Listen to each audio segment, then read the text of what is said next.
ஒரு காலத்தில் பிரஷ்யா அப்படின்னு ஒரு தேசம் இருந்தது. இப்போ ஜெர்மனி இருக்குல்ல, இதோட பெரும்பகுதி ஒரு காலத்தில் பிரஷ்யாங்கிற பேரில் இருந்தது. அப்போ அதுக்கு அரசராக இருந்தவர் மகா ஃப்ரெடரிக், அதாவது ஃப்ரெடரிக் தி கிரேட் அப்படின்னு சொல்லுவாங்க. அந்த ராஜாவுக்கு ஒரு சந்தேகம். நாம் பல வகையான வரிகளை விதித்து வசூல் பண்ணுறோம், அப்படி பண்ணி வருமானம் குறைஞ்சிக்கிட்டே போகுதே, இதுக்கு என்ன காரணமாக இருக்கும்? இதுதான் அவருக்கு ஏற்பட்ட சந்தேகம். ஒரு சமயம் அந்த அரசர் தம்முடைய அமைச்சர்களையும் பிரபுக்களையும் தளபதிகளையும் கூப்பிட்டு ஒரு விருந்து வச்சார். விருந்து முடிஞ்சதும் அவங்கள பார்த்து இந்த சந்தேகத்தை கேட்டார். வரிகள் அதிகமாக விதித்து வருமானம் குறையறதுக்கு என்ன காரணம் அப்படின்னு கேட்டார். பல பேருக்கு இதுக்கு சரியாக பதில் சொல்ல தெரியல. அனுபவசாலியான ஒரு தளபதி எழுந்திருச்சார். அரசே, அது எப்படிங்கிறத இப்போ உங்களுக்கு காட்டுறேன்னார். உடனே ஒரு பெரிய பனிக்கட்டி ஒன்றை தன்னுடைய கையில் எடுத்தார். அதை அப்படியும் எப்படியும் திருப்பி பார்த்தார். அப்புறம் அடுத்தவர்கிட்ட கொடுத்தார். அவரும் அதை அப்படியும் இப்படியும் திருப்பி பார்த்துட்டு அடுத்தபடியாக இருந்தவர்கிட்ட கொடுத்தார். இப்படியே இதை ஒவ்வொருத்தரா பார்த்துட்டு ஒவ்வொரு கையா மாறி கடைசியில் மன்னர் கைக்கு போய் சேர்ந்தது. மன்னர் கைக்கு அந்த பனிக்கட்டி போய் சேர்ந்தப்போ அது கொஞ்சம் கொஞ்சமாக உருகி ஒரு பட்டாணி கடலை சைஸுக்கு ஆயிட்டுது. மன்னர் யோசனை பண்ணார், வரி அதிகமாக போட்டாலும் வந்து சேர்றது குறைவாக இருக்கிறதுக்கு என்ன காரணம் அப்படிங்கிறது அவருக்கு புரிஞ்சு போச்சு. காலம்தான் மாறிட்டு இருக்கே தவிர இந்த கையூட்டு வாங்குற பழக்கம் மாறினதாக தெரியல. இன்னொரு ராஜா இருந்தார். அவர் தன்னுடைய ராஜாங்கத்தில் லஞ்ச ஊழலே சுத்தமாக இருக்கக்கூடாது அப்படின்னு நினைச்சார். அவர்கிட்ட பல்வேறு துறைகளுக்கும் பொறுப்பாக இருந்த பல பேரும் ரொம்ப சுத்தமாகவும் நேர்மையாகவும் இருந்தாங்க. ஒரே ஒருத்தர் மட்டும் எல்லார்கிட்டையும் லஞ்சம் வாங்கிட்டே இருந்தார். அவரை வேற வேற துறைகளுக்கு மாற்றி பார்த்தாரு. அந்த ராஜா என்னென்னமோ பண்ணி பார்க்குறாரு. எந்த வேலையை கொடுத்தாலும் அதுலேயும் லஞ்சம் வாங்குறதுக்கு ஒரு வழியை உண்டு பண்ணிக்குவார் அந்த ஆள். ராஜாவுக்கு இது ஒரு பெரிய தலைவலியாக போட்டுது. இவர் என்ன பண்ணுறது, இவருக்கு என்ன வேலையை கொடுக்கறது, கொஞ்சம் கூட லஞ்சம் வாங்கிறதுக்கு சான்ஸே இல்லாத ஒரு வேலையை கொடுக்கணும் அப்படின்னு திட்டம் போட்டார். ஒரு நாள் அவருக்கு அந்த உத்தரவும் போட்டுட்டார். அதாவது அவருக்கு என்ன வேலைன்னா, கடற்கரையில் தான் அவருக்கு ஆஃபீஸ். அங்கேயே இருந்துக்க வேண்டியது. தினமும் எத்தனை கடல் அலை கரையில் வந்து மோதுது அப்படிங்கிறத கணக்கெடுத்து ராஜாவுக்கு தெரிவிக்க வேண்டியது. இதுதான் அவருக்கு வேலை. பேசாமல் அலையை எண்ணிட்டு உட்காந்துருக்கிட்டோம், அப்போவாவது அவர் லஞ்சம் வாங்குற சந்தர்ப்பம் இல்லாமல் போயிடும் அவருக்கு அப்படின்னு நினைச்சார் ராஜா. இந்த ஆள் கடற்கரைக்கு போய் டியூட்டியில் ஜாயின் பண்ணிட்டார். ஒரே மாசத்துல அங்கே சொந்தமாக ஒரு பிரம்மாண்டமான மாளிகை கட்டி விட்டாரு. ராஜாவுக்கு இது பெரிய ஆச்சரியமாக போச்சு. அலையை என்ற வேலையில் அந்த ஆள் எப்படி பணம் சம்பாதிச்சார் அப்படின்னு விசாரித்து பார்த்தார் அக்கம் பக்கத்தில். அந்த ஆள் என்ன பண்ணியிருக்கிறாருன்னா, கடற்கரையில் போய் பொறுப்பை ஏற்றுக்கிட்ட உடனே அங்கே இருந்த மீனவர்கள்கிட்ட எல்லாம் இந்த கரையில் வந்து ஒரு நாளில் வந்து மோதுற அலைகள் எத்தனை அப்படின்னு கேட்டிருக்காரு. அது எப்படிங்க தெரியும்னு இருக்காங்க அவங்க. தினமும் அந்த எண்ணிக்கை தெரியணும். நம்ம ராஜாவுக்கு தினமும் அறிக்கை அனுப்பணும், டெய்லி ரிப்போர்ட்டு. தவறுனா நீங்கள் இந்த கடலில் போய் மீன் பிடிக்கிறதுக்கு ராஜாவோட அனுமதி கிடைக்காது அப்படின்ட்டுருக்காரு. உடனே மீனவர்களும் பயந்து போட்டாங்க. கடலுக்கு போகிறதுக்கு அனுமதி இல்லைன்னா பட்டினி கிடக்கிறது மாதிரி ஆகிடுமே. மெதுவாக அந்த ஆளுகிட்ட போனாங்க. காதோட காதா சொன்னாங்க, ஐயா, எங்களால் வந்து கடல் அலையை வந்து எண்ண முடியாது. தினமும் எங்களால் முடிஞ்சதை உங்களுக்கு பணமாக கொடுத்துட்றோம். நீங்கள் தான் ராஜா கிட்ட சிபாரிசு பண்ணி நாங்கள் தொடர்ந்து மீன் பிடிக்கிறதுக்கு அனுமதி வாங்கி கொடுக்கணும் அப்படின்னு வேண்டிக்கிட்டாங்க. பணம் தினமும் வந்து சேர ஆரம்பிச்சுட்டுது. பதவியில் மற்ற பதவியோட இந்த பதவி எவ்வளவோ மேல் அப்படின்னு நினச்சிட்டோம் அந்த ஆள்.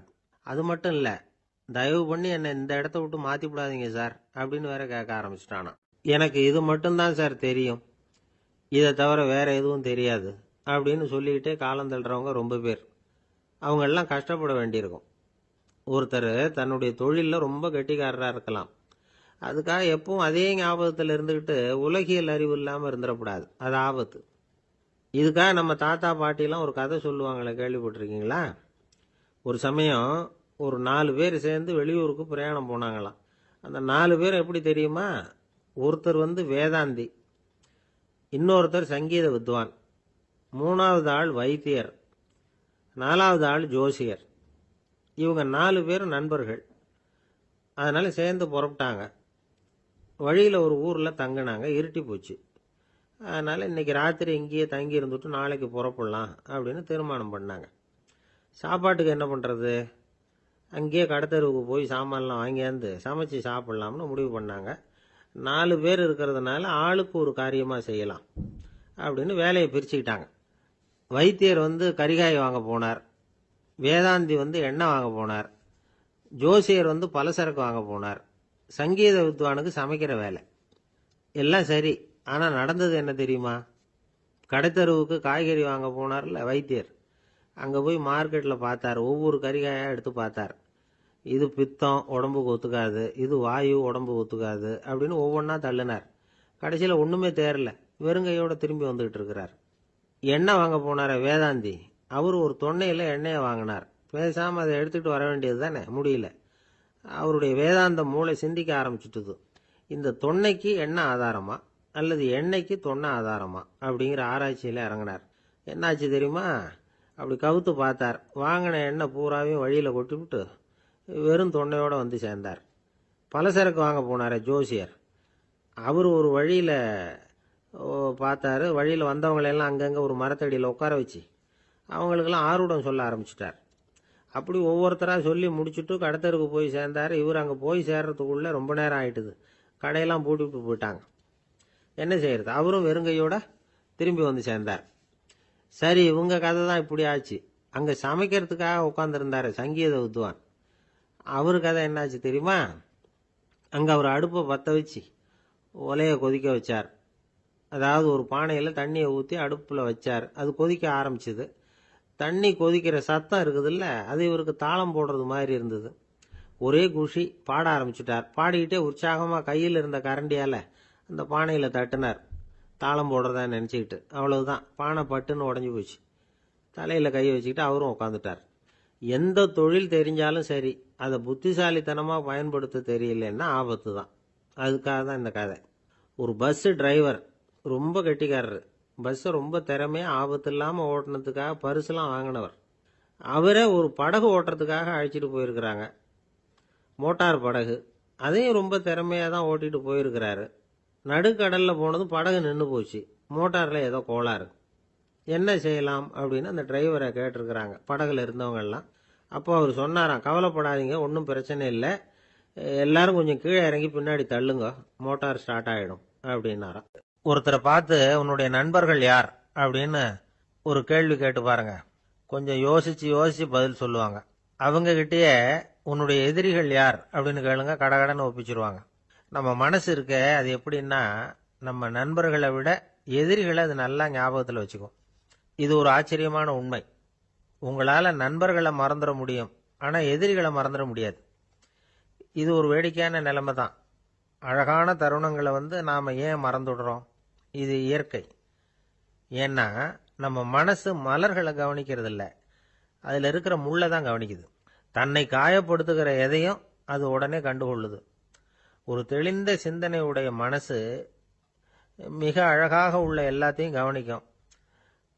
அது நன்றியுடன் உணரக்கூடிய எல்லாத்தையும் பார்த்து குறிச்சிக்கும். இப்படிப்பட்டவங்க வாழ்க்கை இயல்பாகவே நல்லா அமையும். அது ரொம்ப அபூர்வம். மனசில் உள்ள ஒரு சிறிய அமைப்பை மாற்றுவதை பொறுத்து தான் இந்த விஷயம் அப்படிங்கிறார் ஓஷோ.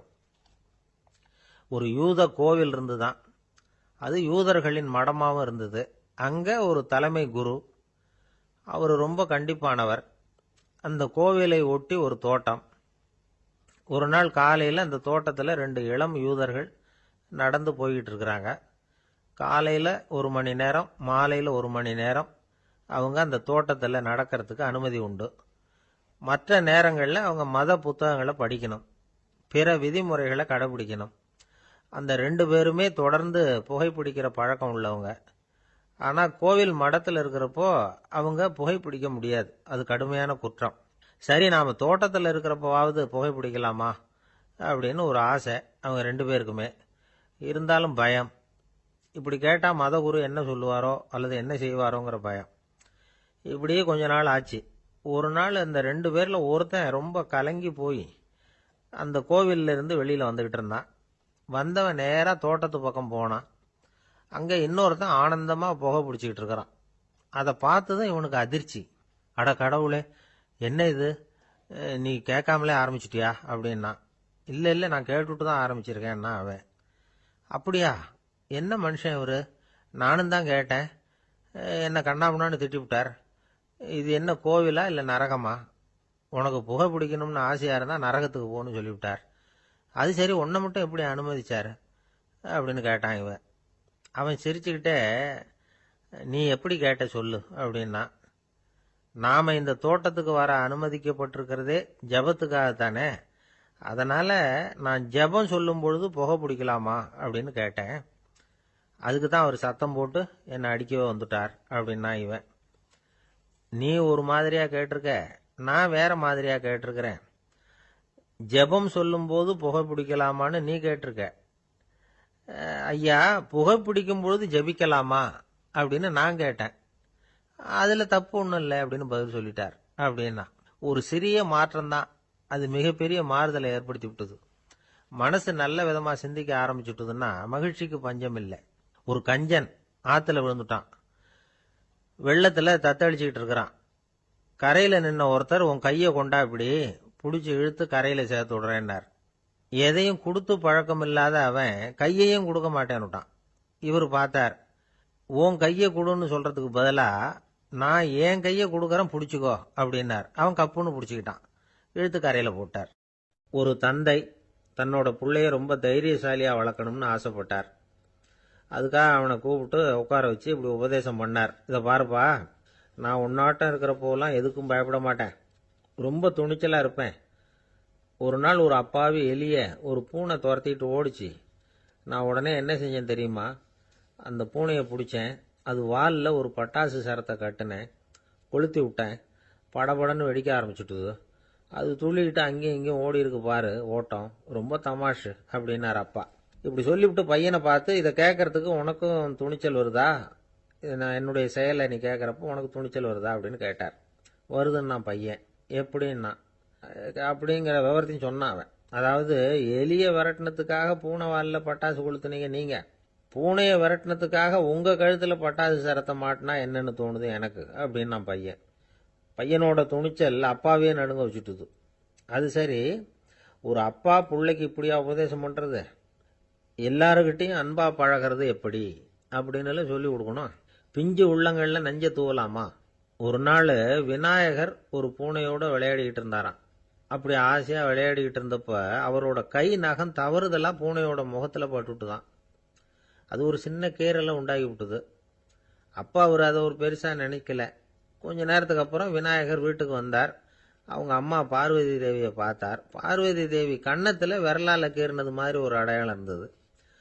விநாயகருக்கு அதிர்ச்சி, ஆச்சரியம். நம்ம அம்மா இந்த உலகத்துக்கே தாயார். அப்பேற்பட்ட அவங்க முகத்திலேயே கீறலை உண்டாக்கக்கூடியவங்க யாரா இருக்க முடியும் அப்படின்னு யோசனை பண்ணார். தாயே, உன்னுடைய கன்னத்தில் இந்த வடு எப்படிம்மா ஏற்பட்டதுன்னு கேட்டார். குழந்தாய், இது நீ செஞ்ச காரியம்தான்ப்பா. உன்னுடைய கை நகம் கீறினதுனால ஏற்பட்ட வடு தான் இது அப்படின்னாங்க அவங்க. விநாயகர் திடுக்கிட்டு போட்டார். எப்படிம்மா அது? நான் எந்த காலத்திலையும் ஒன்று அப்படி கீறினதாக எனக்கு நினைவு இல்லையே அப்படின்னார்.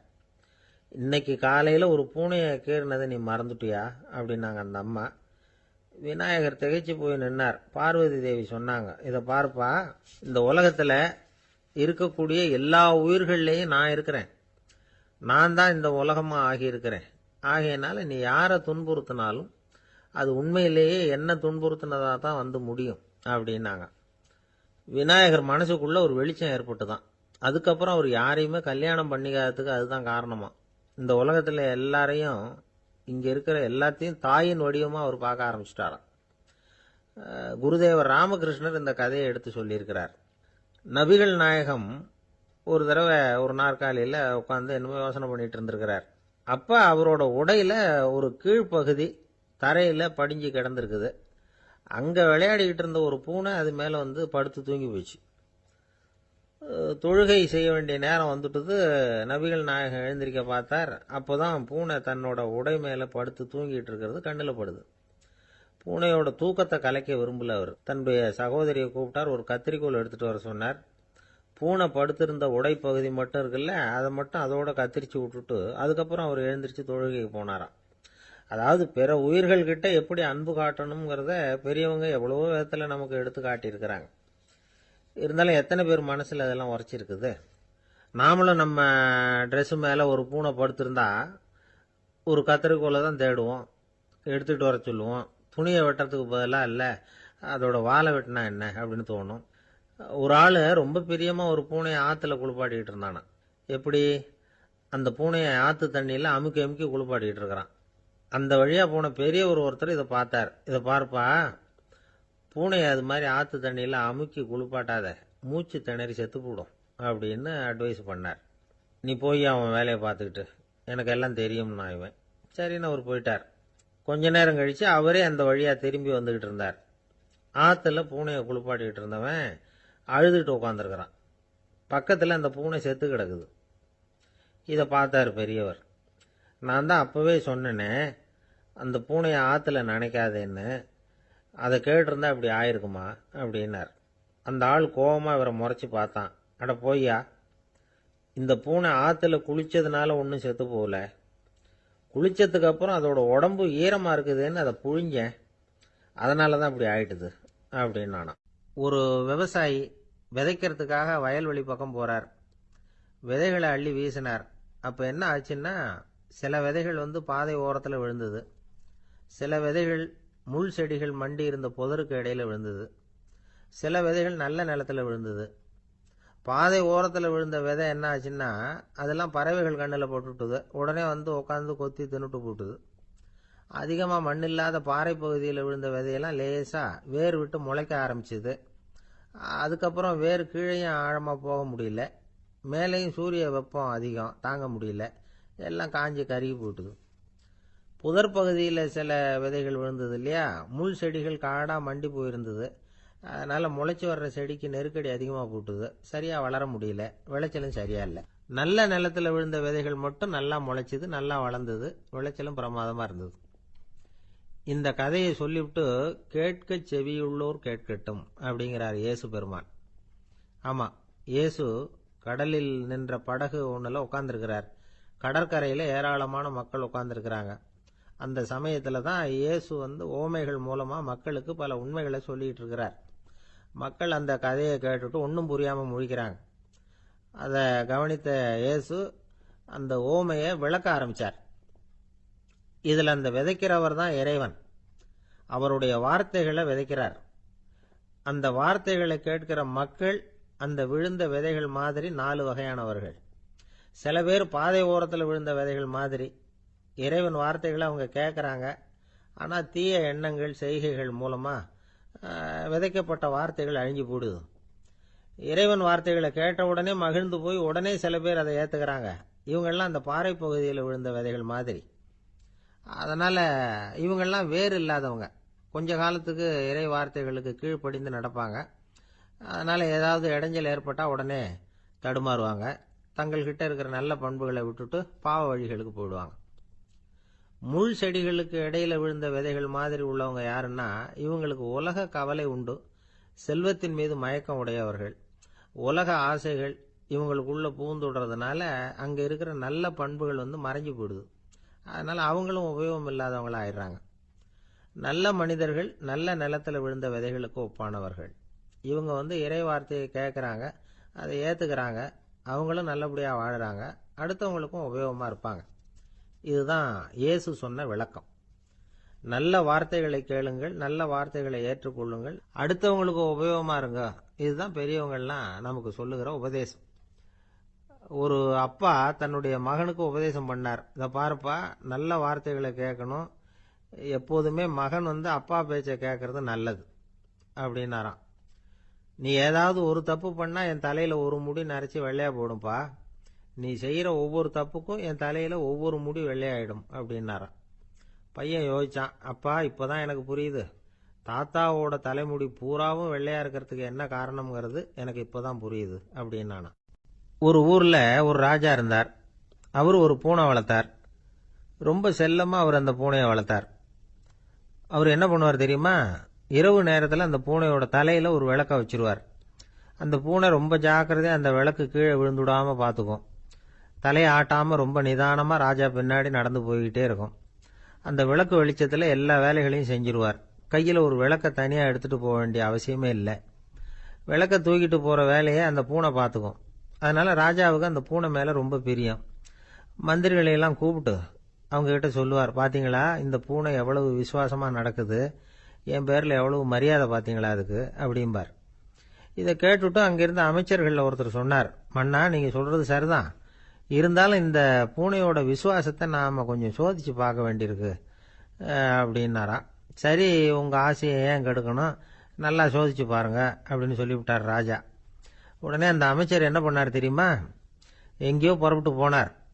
ஒரு 5-6 எலிகளை பிடிச்சிட்டு வந்தார். அரண்மனையில் ராஜா ஏதோ வேலை பார்த்துக்கிட்டு இருக்கிறாரு. பக்கத்தில் அந்த பூனை ரொம்ப பணிவாக நின்றுக்கிட்டு இருக்குது. அது தலையில் விளக்கு எரிஞ்சிக்கிட்டு இருக்கு. அமைச்சர் தான் பிடிச்சிட்டு வந்த எலிகளை அந்த பூனை பார்வையில் படுறது மாதிரி எதிரில் விட்டார். அந்த எலிகள்லாம் அங்கேயும் இங்கேயும் ஓட ஆரம்பிச்சுது. அதை பார்த்தது பூனை, அவ்வளவுதான். தலையில் இருக்கிற விளக்கை பற்றியும் கவலைப்படலை, ராஜாவை பற்றியும் கவலைப்படல. ஒரே பாய்ச்சலாக பாஞ்சு எலிகளை துரத்த ஆரம்பிச்சுட்டுது. தலையில் இருந்த விளக்கு எங்கேயோ போய் விழுந்தது, அணைஞ்சு போச்சு. இருட்டில் ராஜா தடுமாற ஆரம்பிச்சுட்டார். இந்த சமயத்தில் அந்த அமைச்சர் மறுபடியும் விளக்கை ஏற்றினார். வெளிச்சம் வந்தது. அதுக்கப்புறம் அந்த அமைச்சர் பேசினார். அரசே, பூனையோட விசுவாசத்தை பார்த்தீங்களா? எலி அது கண்ணில் படுற வரைக்கும் தான் விசுவாசமா இருந்தது. அது மாதிரி எலியை பார்த்ததும் எல்லாத்தையும் விட்டுட்டு அதை துரத்த ஆரம்பிச்சுட்டு பார்த்தீங்களா? தான் அந்த பூனையை பற்றி நினைச்சது தப்புங்கிறது அதுக்கப்புறம் தான் அந்த ராஜாவுக்கு புரிஞ்சுதான். சரி, இப்போ எதுக்கு இந்த கதையெல்லாம் அப்படிங்கிறீங்களா? இந்த பூனை மாதிரி தான் நம்ம மனசும். மனசை எவ்வளவுதான் பயிற்சி கொடுத்து பக்குவமாக வச்சிருந்தாலும் பார்க்கறதுக்கு பரமசாது மாதிரி தான் இருக்கும். பார்க்க வேண்டியதை பார்த்துட்டுதுன்னா பாஞ்சிரும். இந்த பூனை மாதிரி புலன் இன்ப பொருள்கள் கிட்டாத வரைக்கும் மனம் அடங்கி இருக்கிறது மாதிரி தான் தெரியும். கொஞ்சம் வாய்ப்பு கிடைச்சாலும் அது குதிக்க ஆரம்பிச்சிரும், தப்பு பண்ண ஆரம்பிச்சிரும். பெரிய பெரிய முனிவர்கள் வாழ்க்கையில் நடந்த வீழ்ச்சி இதை தான் நிரூபிக்குது. புலன்களின் ஆற்றல் அதிகம். அதனால மனக்கட்டுப்பாடு பயிற்சிகளில் ரொம்ப எச்சரிக்கையா இருக்கணுங்கிறார் சுவாமி சிவானந்தர். மது பழக்கத்தையே விட்டுட்டேன்னு உறுதியா இருப்பான். கடை கண்ணில் பட்டுட்டுதுன்னா கால் அவனை கேட்காமலே இழுத்துக்கிட்டு உள்ள போயிடும். இதுதான் மனசுங்கிறது. அதுதான் அந்த ராஜா வளர்த்த பூனை. நம்மால் ஒருத்தன் அந்த ராஜா பூனை தலையில விளக்க வச்சது மாதிரி இவன் தன்னுடைய தலையிலேயே ஒரு விளக்கை ஏற்றி வச்சுக்கிட்டு என்னத்தையோ தேட ஆரம்பிச்சான். தேடிக்கிட்டு இருக்கிறான். தலையை ஆட்டாம நிதானமா நடந்து ரொம்ப நேரமா தேடிட்டு இருக்கிறான். அந்த சமயம் அங்க வந்த ஒருத்தர் என்னத்தை தேடுறீங்கன்னு கேட்டார்.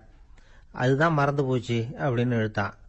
சரி, கொஞ்சம் இப்படி உட்காருங்க, ஞாபகம் வந்ததும் தேட ஆரம்பிக்கலாம் அப்படின்னாரு அவரு. இவன் கொஞ்ச நேரம் உட்காந்து யோசிச்சான். அப்புறம் திடீர்னு எழுந்திருச்சான். ஞாபகம் வந்துட்டுதுன்னா. என்னன்னு கேட்டார். எங்க வீட்டில் இருந்த விளக்க எங்க வச்சேன்னு தெரியல, அதுதான் தேடிக்கிட்டு இருக்கிறேன், ஏற்றி வைக்கலாம்னு பார்க்கறேன் அப்படின்னா. வாழ்க்கையில சில சந்தர்ப்பங்கள்ல நாம சில அவமானங்களை சந்திச்சே தீர வேண்டியிருக்கு. என்ன பண்றது, காலம் அப்படி. அவமானப்படுறவங்க உடனே அடங்கி போயிடுறது தான் உலக வழக்கம். அவமானப்பட்டா உடனே சீறி எழறவங்களும் உண்டு. ஆனா அதையே ஒரு சவாலா எடுத்துக்கிட்டு முன்னுக்கு வர்றவங்களும் சில பேர் இருக்கிறாங்க. அவங்க ரொம்ப அபூர்வம். இன்னைக்கு மனோதத்துவ நிபுணர்கள்லாம் என்ன சொல்றாங்க தெரியுமா? அவமானப்பட்டுட்டா உடனே அடங்கி போயிடக்கூடாதான். அதையே ஒரு சவாலா எடுத்துக்கிட்டு மனசுல ஒரு வைராக்கியத்தோட முயற்சி பண்ணனா வாழ்க்கையில எல்லாரும் முன்னேறலாமா. அவமானம்ங்கிறத நாம வைராக்கியமா மாத்திக்கணும். அதுதான் வெற்றிக்கு வழி. ராமர் இந்த பூமியில பிறந்ததே ஒரு வைராக்கியத்தினால தான் சார் அப்படின்னார் ஒருத்தர். எப்படிங்க அது அப்படின்னு கேட்டேன். அவர் சொன்னார், தசரதருக்கு ராமர் குழந்தையா பிறக்கணும், அப்பதான் இங்க இருக்கிற கஷ்டங்கள்லாம் நீங்கும் அப்படின்னு சர்வ லோகமும் எதிர்பார்த்துக்கிட்டு இருக்குது. ஆனா அவர் எப்போ பிறப்பார் அப்படின்னு யாருக்கும் தெரியல. அந்த காரியம் சீக்கிரம் நடக்கணுமே, அதுக்கு என்ன பண்றது? நாரதர் வந்தார் ஒரு நாள் தசரதரை தேடி. தசரதா, உனக்கு ஒரு செய்தி தெரியுமான்னு ஆரம்பிச்சார். அவர் எப்பவும் இப்படித்தானே ஆரம்பிக்கிறது வழக்கம். என்ன விஷயம்னு கேட்டார் தசரதர். தசரதா, நீ அடிக்கடி உன்னோட தேர்ல ஏறிக்கிட்டு தேவலோகத்துக்கு போற, அங்க போற வர்ற எல்லாம் பண்ணிட்டு இருக்க, எல்லாம் சரி. தேவலோகத்திலையும் உன்னை நல்லபடியாக தான் வரவேற்கிறாங்க. தேவேந்திரன் உன்னை பிரியமா அழைச்சிட்டு போய் தன்னுடைய அரியாசனத்திலேயே தனக்கு பக்கத்திலேயே உட்கார வைக்கிறான். நீயும் சந்தோஷமா உட்காந்து பேசிவிட்டு வந்துடுற. ஆனா நீ இங்க வந்ததுக்கு அப்புறம் அங்க என்ன நடக்குது தெரியுமா உனக்கு அப்படின்னாராம் நாரதர். என்ன நடக்குது எனக்கு ஒன்றும் தெரியலையே அப்படின்னாராம் தசரதர். நாரதர்கிட்ட கிட்டத்தில் கேட்டிருக்கார், கொஞ்சம் சொல்லுங்க என்னது அப்படின்னு. அவர் நெருங்கி வந்தாராம் நாரதரும். மெதுவாக அவர் காதோட காதா சொன்னாராம். அதாவது நம்ம பாஷையில் சொல்ல போனால் பற்ற வைக்கிறார். நீ அங்கே தேவேந்திரங்கிட்ட உட்காந்து பேசிவிட்டு வந்த பிறகு நீ அங்கே உட்காந்துருந்த அரியாசனத்தை தண்ணி ஊற்றி கழுவி சுத்தப்படுத்துகிறாங்க. நீ என்ன அந்த அளவுக்கு சுத்தம் இல்லாத ஆளா, தினம் குளிக்காமையா இருக்கிற அப்படின்னாராம். தசரதருக்கு இது ரொம்ப அவமானமாக போயிட்டுது. அப்படியே செய்கிறாங்க அப்படின்னாராம். ஆமாம், நீ வேணும்னா நான் சொல்கிறது உண்மையா இல்லையா அப்படின்னு சோதனை பண்ணி பார்த்துக்கோ அப்படின்னாராம் நாரதர். உடனே தசரதர் இதுக்காகவே புறப்பட்டு தேவலோகம் போனார். அங்கே வழக்கம் போலவே இவரை கூப்பிட்டு உட்கார வச்சு பேசிக்கிட்டு இருந்தான் தேவேந்திரன். கொஞ்ச நேரம் பேசிக்கிட்டு இருந்துட்டு சரி நான் கிளம்புறேன்னு புறப்பட்டார். சரி அவனும் வாசல் வரைக்கும் வந்து வழி அனுப்பி வச்சுட்டு உள்ளே போயிட்டான். தசரதர் வெளியில் கொஞ்ச நேரம் மறைஞ்சி இருந்துட்டு மெதுவாக உள்ளே எட்டி பார்த்தார் என்ன நடக்குதுன்னு. நாரதர் சொன்னது உண்மைதான். தசரதர் உட்காந்துருந்த ஆசனத்தை அங்கே 2 தேவர்கள் கழுவி சுத்தப்படுத்திக்கிட்டு இருக்கிறாங்க. தசரதரால் இதை தாங்கிக்க முடியல. அவருக்கு ரொம்ப அவமானமாக போச்சு. நேராக கிடுகிடுன்னு தேவேந்திரங்கிட்டே போனார். நான் உட்காந்துருந்த இருக்கையை சுத்தம் பண்ணுறியே, நான் என்ன அந்த அளவுக்கு பாவியா அப்படின்னு கேட்டார். ரொம்ப கோபமாக கேட்டார். தசரதரே, மனுஷனுக்கு 3 கடன்கள் உண்டு. தேவ கடன், ரிஷி கடன், பித்ரு கடன். இதை தீர்க்காதவன் பாவியாகிறான். இதில் மகனை பெறுவதால் தான் பித்ரு கடன் தீரும். உனக்கு மகன் கிடையாது, அதனால நீ பாவியாகிற. பாவி உட்கார்ந்துருந்த இடம்ங்கிறதுனால அதை சுத்தம் செய்ய வேண்டியது எங்கள் கடமை அப்படின்னு நானும் தேவேந்திரன். இந்த இடத்துல தசரதருக்கு ஏற்பட்ட அவமானம் ஒரு வைராக்கியமாக மாறிச்சு. தேவேந்திரனே கேட்டுக்கோ, ஒரு மகனை பெற்ற பிறகுதான் இந்த சபையில் மறுபடியும் அடி எடுத்து வைப்பேன் அப்படின்னு சொல்லிவிட்டு போயிட்டாராம். போய் புத்திர காமேஷ்டி யாகம் பண்ணார். புத்திரர்கள் பிறந்தார்கள். இந்த கதையில் உள்ள கருத்து என்னன்னா, தேவேந்திரன் தசரதரை அப்படி அவமானப்படுத்தலைன்னா அவருக்கு இப்படி ஒரு வைராக்கியம் பிறந்திருக்குமா யோசிச்சு பார்க்கணும். நமக்கு ஏற்படுகிற சில அவமானங்களையும் வைராக்கியமாக மாற்றிக்குவோம். அப்படி மாற்றிக்கிட்டோம்னா வாழ்க்கையில் முன்னேறலாம். நம்ம ஆளுங்க சில பேர் அவமானத்தை வைராக்கியமாக மாற்றிக்கிறது எப்படி தெரியுமா? நம்மகிட்ட ஒரு பையன் சொன்னான், எங்கள் அப்பா என்னை எல்லாருக்கும் முன்னாடி வச்சு திட்டிவிட்டார். பொறுப்பு இல்லாமல் ஊர் சுற்றுறேன்னு சொல்லி அவமானப்படுத்தி விட்டார்.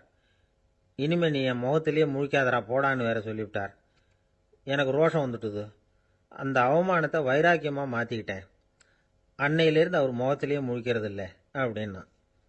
அப்படியான்னு கேட்டோம். ஆமாங்க, அவர் வீட்டில் இல்லாத நேரமாக பார்த்து உள்ள சமையல் கட்டுக்கு போய் சாப்பிட்டுட்டு நைஸாக வெளியில் வந்துடுவேன் அப்படிங்கிறான் அவன். ஜவஹர்லால் நேரு பிரதமராக இருந்த சமயம் அவர் ஒரு தடவை சென்னைக்கு வந்திருக்கிறார். இங்கே சில முக்கிய நிகழ்ச்சிகளில் கலந்துக்கிறதுக்காக வந்திருந்தார். ஆளுநர் மாளிகையில் ஒரு நாள் ராத்திரி தங்கி மறுநாள் புதுடெல்லி புறப்படுறதாக ஏற்பாடு. நிகழ்ச்சியிலெல்லாம் முடிச்சுக்கிட்டு ஆளுநர் மாளிகையில் தங்கி இருக்கிறார். அன்றைக்கு இரவு படிக்கிறதுக்கு ஒரு முக்கியமான புத்தகம் அவருக்கு தேவைப்பட்டது. அந்த சமயத்தில் உலக அளவில் ஒரு முக்கியமான பொருளாதாரம் சம்பந்தமான ஒரு புத்தகம் வெளியாகி இருக்கிற விஷயம் அவருக்கு தெரியும். அந்த புத்தகம் மெட்ராஸுக்கு வந்திருக்குமா, அது இங்கே கிடைக்குமா அப்படின்னு விசாரிச்சிருக்கிறார் நேருஜி. அவர் இப்படி கேட்ட உடனே அங்கே இருந்தவங்கெல்லாம் ரொம்ப பரபரப்பாக செயல்பட ஆரம்பிச்சுட்டாங்க. முக்கியமான இடங்கள்ல எல்லாம் விசாரிச்சிருக்கிறாங்க அந்த புத்தகம் உங்ககிட்ட இருக்கான்னு. சென்னையில் உள்ள கன்னிமாரா நூல் நிலையத்துக்கு எப்படியும் அந்த புத்தகம் வந்திருக்கணும் அப்படின்னு ஒரு நம்பிக்கை. அங்கே விசாரித்தாங்க. அந்த புத்தகம் 2 நாளைக்கு முன்னாடி தான் அங்கே வந்திருக்குது அப்படிங்கிற விஷயம் தெரிஞ்சுது. உடனே எல்லாரும் அங்கே ஓடினாங்க. அவங்களுக்கு இன்னொரு சந்தேகம், புத்தகம் வந்திருக்கு சரி, அது இந்த சமயத்தில் வேற யாரும் படிக்கிறதுக்கு எடுத்துகிட்டு போயிருக்கக்கூடாதே அப்படிங்கிற சந்தேகம் இருந்தாலும் மனசுக்குள்ள ஒரு தைரியம். இப்படி ஒரு புத்தகம் வெளிவந்திருக்கிற விஷயமே நேருஜி சொல்லி தான் நமக்கே தெரியும். அதுவும் இல்லாமல் உலக பொருளாதாரம் சம்பந்தமான ஏதோ ஒரு புத்தகம் அது. அதை போய் இந்த நேரத்தில் அவ்வளவு ஆர்வமாக யார் எடுத்துகிட்டு போயிட போகிறாங்க அப்படிங்கிற தைரியம். இந்த தைரியத்தோடு அந்த நூல் நிலையத்துக்கு ஓடினாங்க. புத்தகத்தை தேடுனா அது கிடைக்கல. யாரோ எடுத்துகிட்டு போயிருக்கிறாங்க. நேருவுக்கு மட்டுமே தெரிஞ்சிருந்த அந்த புத்தகம் பற்றின விஷயம் சென்னையில் வேற ஒருத்தருக்கும் தெரிஞ்சிருக்குது. உடனே எல்லாரும் பரபரப்பா அந்த அதுக்குன்னு இருக்கிற ரிஜிஸ்டர் இருக்குல்ல, பதிவேடு, அதை புரட்டி பார்க்குறாங்க யார் எடுத்துகிட்டு போகிறாங்கன்னு தெரிஞ்சுக்கிறதுக்காக. எடுத்துகிட்டு போனவங்க அதில் கையெழுத்து போட்டிருப்பாங்கல்ல, அதை பார்த்து யாருன்னு தெரிஞ்சுக்கலாம் அப்படிங்கிறதுக்காக தான் அதை புரட்டுறாங்க. அதோ அந்த புத்தகத்தோட பேர் பக்கத்தில் அதை எடுத்துக்கிட்டு போனவங்க கையெழுத்து உத்து பார்க்குறாங்க எல்லாரும். அதில் போட்டிருக்குது பேர் CN அண்ணாதுரை அப்படின்னு எழுதியிருந்தது. அவர் தான் பேரறிஞர் அண்ணா. நேரு படிக்க விரும்பின ஒரு புத்தகத்தை அதே நேரம் படிக்க விரும்பின இன்னொரு தலைவர் இவர். படிக்கிறதுல அவருக்கு இருந்த ஆர்வத்தை நாம் தெரிஞ்சுக்கணும்னா அதுக்கு எவ்வளவோ சம்பவங்கள் இருக்குது. கடைசி காலத்தில் அவர் அடையாறு மருத்துவமனையில் படுத்திருக்கிறார். அவருக்கு ஒரு முக்கியமான அறுவை சிகிச்சை செய்ய வேண்டியிருக்குது அவசரமாக. அமெரிக்காவிலேருந்து டாக்டர் மில்லர் வந்திருக்கிறார். அவர்கிட்ட கேட்குறார், டாக்டர் நாளைக்கே அறுவை சிகிச்சை செய்ய போகிறீங்களா அப்படின்னு. ஆமாங்கிறார் டாக்டர் மில்லர். நாளைக்கு மறுநாள் செஞ்சுக்கிறேனே அப்படின்னாரான் அண்ணா. ஏன் ஏதாவது நாள் பார்க்குறீங்களான்னு கேட்டிருக்கார். இல்லை, ஒரு புத்தகத்தை படிச்சுக்கிட்டு இருக்கிறேன், அதை நாளைக்குள்ளே முடிச்சிருவேன், அதுக்கப்புறம் நான் இறந்தாலும் கவலை இல்லை அப்படின்னாராம் இவர். அவர் தான் அறிஞர் அண்ணா. சங்ககால நூல்கள்லேருந்து சமீபத்தில் வந்த நூல்கள் வரைக்கும் எல்லாம் அவர் படிச்சிருக்கிறார். ஒரு திருமண விழாவில் அவர் பேசும்பொழுது சொன்ன விஷயம் இது. சங்க காலத்தில் காதலியை மணக்க விரும்புகிறவனுக்கு அவனுடைய தந்தை வீர சோதனைகள்லாம் வைப்பாரு. போய் புலிப்பல்லு கொண்டுகிட்டு வா, அப்போதான் என் பொண்ணை கொடுப்பேன் அப்படின்னு சொல்லுவார். காதலன் உடனே காட்டுக்கு போவான், ஒரு புலியை கொன்று அதனுடைய பல்லை கொண்டுகிட்டு வருவான். அதை வீர பதக்கத்தில் பதிச்சு அவனுக்கு மாமனார் சூட்டுவார் கல்யாண சமயத்தில். இப்போலாம் காதலன் கிட்ட அப்படி சொல்ல முடியாது. இப்போலாம் காதலன் கிட்ட காட்டுக்கு போய் புலிப்பல் கொண்டுகிட்டு வான்னு யாராவது சொன்னா புலி தான் மாப்பிள்ளையா வந்து சேரும் அப்படின்னார். உலகத்தில் எது எதுக்கும் ஆராய்ச்சி கூடங்கள் இருக்குதுல்ல, அது மாதிரி தூக்கத்தை பற்றி ஆராய்ச்சி பண்ணுறதுக்கு ஒரு ஆராய்ச்சி கூடம் இருக்குது. அப்படி ஆராய்ச்சி பண்ணணும்னா அதுக்கு மூழ்கிக்கிட்டு இருக்கணும்ல. அதனால தான் அந்த ஆராய்ச்சி கூடம் இங்கே இல்லை. அமெரிக்காவில் பாஸ்டன் பல்கலைக்கழக மருத்துவமனையில் அது இருக்குது. அங்கே தூக்கத்தை பற்றி பலவிதமான ஆராய்ச்சிகள் பண்ணிகிட்டு இருக்கிறாங்க. அந்த ஆராய்ச்சி கூடத்தில் இயக்குனராக இருக்கிற ஒரு நிபுணர் அவர் என்ன சொல்கிறார் தெரியுமா? உங்களுக்கு தூக்கம் வரலையா, நீங்கள் நல்லா தூங்குறதுக்கு தாராளமாக சில யோசனைகளை என்னால் சொல்ல முடியும் அப்படிங்கிறார். யோசனை தானே, காசா பணமாக கேட்டு வச்சுக்கலாமே. உணவு, மனநிலை, தூங்கும் இடத்தோட சூழ்நிலை, படுக்கைக்கு செல்றப்போ உள்ள பழக்க வழக்கங்கள், இது காரணமாக ஒருத்தருக்கு தூக்கம் வராமல் போகலாம். தூக்கம் வராததுக்கு இதுதான் காரணம்னா அதையெல்லாம் சுலபமாக கட்டுப்படுத்தலாங்கிறார் அவர். தூக்கத்தை வரவழைக்கக்கூடிய ஒரு நல்ல மருந்து உடற்பயிற்சி. ஆனால் ஒன்று, படுக்க போகிற நேரத்தில் இது மாதிரி உடற்பயிற்சிகள் எல்லாம் செய்யக்கூடாது. கொஞ்சம் முன்னாடி பகல்லையே இந்த பயிற்சிகளை செய்கிறது நல்லது. தூக்கம் வராமல் அவதிப்படுறவங்க பிற்பகல் நேரங்களில் காஃபி, டீ இது மாதிரி பானங்களை சாப்பிடக்கூடாது. மது அருந்துறது கூட தூக்கத்தை பாதிக்கும். வெது வெதுப்பான நீரில் குளிக்கிறது, தியானத்தில் ஈடுபடுறது, ஓய்வாக இருக்கிறது, படுக்கிறது, அதாவது படுக்கிறதுக்கு முன்னாடி ஒரு குவளை பால் சாப்பிட்றது, இதெல்லாம் தூக்கத்தை வரவழைக்கிறது ரொம்ப உதவியாக இருக்கும். இன்னொரு விஷயம் என்னென்னா, தூங்கி ஆகணுமேங்கிற கவலை வேண்டியதில்லை. அப்படி நினச்சி கவலைப்படுறதை விட்டுடணும். தூக்கம் வரலையா, உடனே படுக்கையை விட்டு எழுந்திருக்க வேண்டியது. வெளியில் வாங்க, வேறு ஏதாவது வேலையில் ஈடுபடுங்க, கொஞ்சம் நேரம் உலாவுங்க, அல்லது ஏதாவது ஒரு புஸ்தகத்தை எடுத்து படிங்க. களைப்பு ஏற்பட்டால் மறுபடியும் படுக்கைக்கு போங்க, தூக்கம் தானாக வந்துடும். ஒரு விஷயத்தை மட்டும் நல்லா ஞாபகத்தில் வச்சுக்கணும். படுக்கைக்கு போகிறப்போ உங்கள் மற்ற எல்லா பிரச்சனைகளையும் மறந்துடணும். அது எப்படி சார் முடியும், அந்த நேரம் தானே எல்லா பிரச்சனையும் வரிசையாக ஞாபகத்துக்கு வருது அப்படின்னு நாம் நினைக்கலாம். ஆனால் பழக்கத்தில் அதை நாம் மாற்றிக்க முடியும். கொஞ்சம் முயற்சி பண்ணணும், அவ்வளோதான். இது எல்லாமே ஆராய்ச்சி பண்ணி பார்த்துட்டு அந்த நிபுணர் சொல்கிற கருத்து தான். இன்னொரு விஷயமும் அவர் சொல்கிறார். அது என்னென்னா, உடல் கோளாறு காரணமாக தூக்கம் வராமல் அவதிப்படுறவங்களுக்கெல்லாம் இந்த யோசனைகள் சரியாக வராது அப்படிங்கிறார். அதுக்கெல்லாம் மருத்துவ சிகிச்சை கொடுத்து தான் சரி பண்ணணும். சில பேருக்கு நடு ராத்திரியில் மூச்சு திணறல் ஏற்பட்டு தூக்கம் வராமல் போயிடும். ஊரெல்லாம் தூங்குறப்ப தான் மட்டும் தூங்காமல் மூழ்கிட்டு இருக்கிறது, ஊரெல்லாம் மூழ்கிட்டு இருக்கிறப்போ தான் மட்டும் தூங்குறது, இது மாதிரி கோளாறுகளால் சில பேர் பாதிக்கப்படலாம். காலு தசை முறுக்கிக்கிறதுனால சில பேருக்கு அடிக்கடி இழிப்பு வரலாம். மன அழற்சி காரணமாக சில பேருக்கு தூக்கம் வராது. இது மாதிரி கோளாறுகளுக்கெல்லாம் அதுக்கு தகுந்த மாதிரி சிகிச்சை கொடுத்து தான் சரி பண்ண வேண்டியிருக்கும். எந்த கோளாறும் இல்லாமல் தூக்கம் வரலைன்னா ஆரம்பத்தில் சொன்ன முறைகளை கடைபிடிச்சு பார்க்கலாம். தூக்கம் வந்ததுன்னா யோசனை சொன்ன அந்த நிபுணருக்கு நன்றி சொல்லலாம். ஒருத்தர், ஏன் சார் பஸ்ஸில் தூங்குறது கெட்ட பழக்கமானு கேட்டார். இல்லையே, நான் கூட பஸ்ஸில் போகிறப்ப தூங்கிட்டு தானே போவேன் அப்படின்னார் இன்னொருத்தர். அப்புறம் ஏன் என்ன டிரைவர் வேலை வேணாம்னு வீட்டுக்கு அனுப்பி வச்சுட்டாங்க அப்படின்னாராம் அவர். இமயமலை அடிவாரத்தில் ஒரு மடம், அங்கே ஒரு சன்னியாசி இருந்தார். அவர்கிட்ட ஒருத்தர் வந்தார். சுவாமி, ஆசையை உதற நினைக்கிறேன், முடியல, ஒட்டிக்கிட்டே வருது அப்படின்னாராம். இப்படி உட்கார, ஒரு கதை சொல்கிறேன் அப்படின்னு சொல்லி அவர் சொல்ல ஆரம்பித்தாராம். அவர் சொன்ன கதை என்னன்னா, ஒரு ஊரில் ஒரு ஆள் இருந்தான். அவன் பேர் குப்புசாமி. அவன்கிட்ட எப்பவும் ஒரு பழைய தொப்பி இருக்கும், விடவே மாட்டான். அதனால் அவனை எல்லாரும் தொப்பி சாமி அப்படின்னு தான் கூப்பிடுறது வழக்கம். ஒரு புது தொப்பி வாங்கிக்கப்படாதாப்பா அப்படின்னு நண்பர்கள்லாம் சொல்லி பார்த்தாங்க. பணத்துக்கு எங்கே போவேன் அப்படின்னு விட்டானா. பணம் வச்சிருக்கான், செலவு பண்ண மனசு வரல, மகா கஞ்சன். பழைய பாட்டில்கள்லாம் வாங்கி விற்றுக்கிட்டு இருந்தான். அப்படி ஒரு தடவை பழைய கண்ணாடி சாமான்களை ஏலத்தில் எடுத்தப்போ அதில் ஒரு அருமையான சென்ட்டு பாட்டில் கிடச்சிது. உடனே ஒரு ஐடியா பண்ணான். அந்த சென்ட்டை சின்ன சின்ன பாட்டில்களில் அடைச்சி ஜன்னல் ஓரமாக அடுக்கி வச்சுட்டான். அதை விற்றா நிறைய பணம் கிடைக்குமே, அதனால். இதுக்கு இடையில் ஒரு நாள் அவன் அப்படியே உட்காந்துருந்தான். அந்த நேரம் நண்பன் வந்தான். ஏண்டா, உன் பழைய தொப்பியை மாற்றப்படாதா, ஊரில் எல்லாரும் கேலி பேசுகிறாங்களே உன்னை தொப்பி சாமின்னு, அப்படின்னு சொல்லி கேட்டிருக்கான். இந்த சென்ட்டு பாட்டில் விற்றதும் பணம் வரும், அதுக்கப்புறம் பார்க்கலாம் அப்படின்னு நானா இவன். சரி வா நீச்சல் குளத்துக்கு போயிட்டு வருவோம் அப்படின்னு கூப்பிட்டுருக்கான் நண்பன். 2 பேரும் போனாங்க. அதே நேரம் அந்த ஊர் நீதிபதியும் அங்கே குளிக்க வந்தாராம். அவர்கிட்ட இருந்தது விலை வசந்த ஒரு புது தொப்பி. அதை அங்கே இருந்த ஸ்டாண்டில் மாட்டிவிட்டு குளிக்க போனார். இதுக்கிடையில் குப்புசாமி குளிச்சுட்டு வந்தான். அவனுடைய பழைய தொப்பியை காணலை. அந்த புது தொப்பியை பார்த்தா இது நண்பனுடைய வேலை தான் அப்படிங்கிறதாக புரிஞ்சுக்கிட்டு அதை எடுத்து மாட்டிட்டு வந்துட்டான். நீதிபதி குளிச்சுட்டு வந்து பார்க்குறாரு, தொப்பியை காணும். போலீஸில் புகார் கொடுத்தார்.